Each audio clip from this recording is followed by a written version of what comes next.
June 6, 1944, just after midnight, near the village of Bénouville, Normandy, France. The night over northern France is cold and damp, with low clouds hanging close to the ground. Moonlight barely reaches the fields below. At exactly 12:20 a.m., 6 British Horsa gliders detach from their towing aircraft and descend silently toward the earth. There is no engine noise, no warning, only the whisper of air rushing past wooden wings. Inside the lead glider are fewer than 30 men. They belong to D Company of the 2nd Battalion, Oxfordshire and Buckinghamshire Light Infantry. They are airborne infantry, trained to strike fast and hold ground no matter the odds. Their mission is precise and unforgiving. They must seize 2 bridges, one over the Caen Canal, the other over the Orne River, and they must take them intact. These bridges control the eastern flank of the Allied invasion. If German forces destroy them, Allied troops landing on the beaches will be exposed to armored counterattack. If German armor crosses them, the invasion itself could be pushed back into the sea. The men know what guards these crossings: concrete bunkers, machine gun nests, trenches, wire, and more than 500 German soldiers from the 716th Infantry Division, supported by nearby armored units. What the paratroopers lack in numbers, artillery, and armor, they must make up for with surprise and speed. The gliders hit the ground hard. The first one lands less than 50 yards from the canal bridge, skidding across the field and breaking apart on impact. Men are thrown forward, equipment smashes loose. Some are injured before a single shot is fired, but within seconds they're moving. German sentries shout in alarm. Lieutenant Herbert Denham Brotheridge is the first British officer to lead troops into combat on D-Day. He orders his men forward immediately, straight toward the bridge. There is no time to regroup. Every second matters. Machine gun fire erupts from the far bank. Tracer rounds cut across the grass. The paratroopers sprint through it, firing Sten guns and rifles as they close the distance.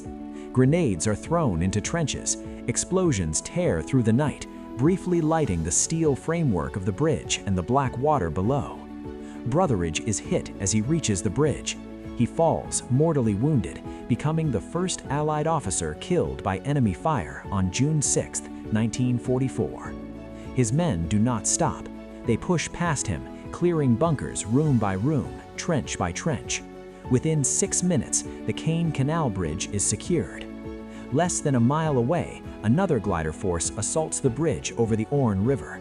The pattern is the same: shock, confusion, close-range violence. German defenders scramble to respond, but are overwhelmed before demolition charges can be detonated.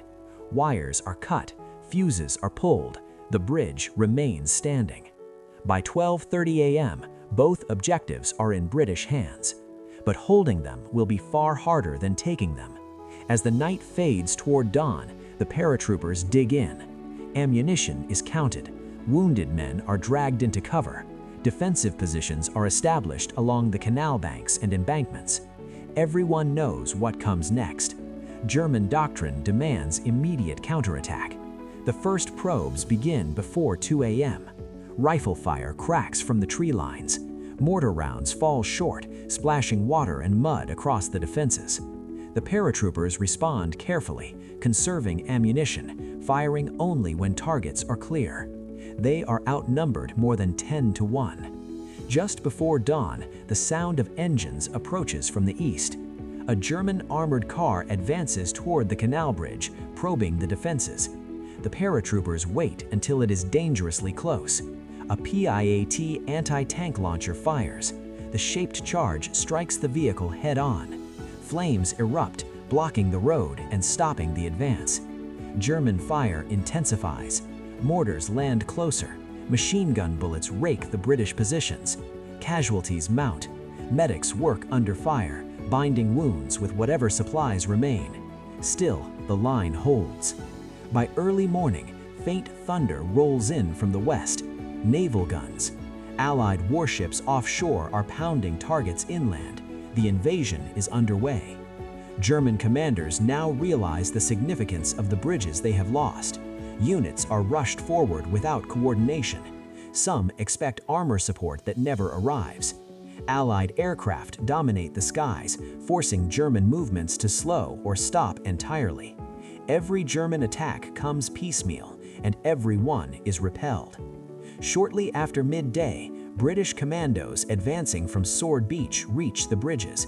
They arrive exhausted but intact, led deliberately inland. For the airborne troops who have held since midnight, the moment brings relief rather than celebration. Many have been awake and fighting for more than 24 hours. Ammunition is nearly gone. Their numbers are sharply reduced, but the bridges are still standing.